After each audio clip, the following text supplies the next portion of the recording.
yung pera ko. Ito to. 1.5 pa naman yung binayad ko. Okay, no. Grabe, no? Sayang. Sana Alam mo kung yung order ko is seat cover. Alam mo kung anong pinadala sa akin? 3 jacket na wag-wag. may mga ganun na ano, no? Sabi sa akin, May unboxing kayo dun, sir? wala. At Ay, least yan, meron. Kaso kasi nasa Manila kasi ako noon. Ang mali ko naman, dito ko pinabuksan si anak pinarisip ko. Yun lang, Yung sir. kasama ko dyan.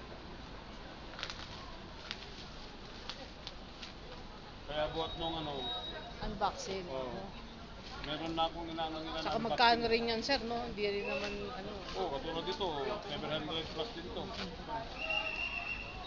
Diba? Hindi naman nga po. napupulot yung pera. Ay, totoo, sir. Pinaghihirapan na. Pinaghirapan ko rin naman yung pinangbili ko dito. Totoo naman yun, sir.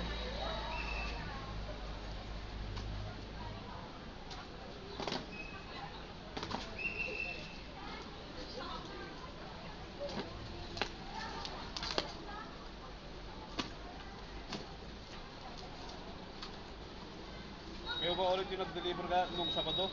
Hindi po, sir. Di ba? Sa ano po kami naka-duty nung araw na yun. Wala kang pasok sa Sabado eh.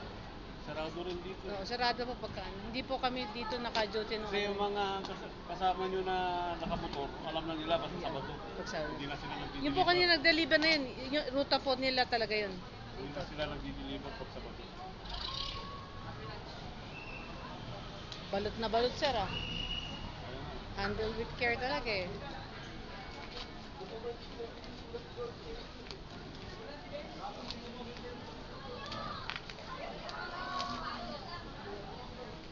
Ano ba yan, sir?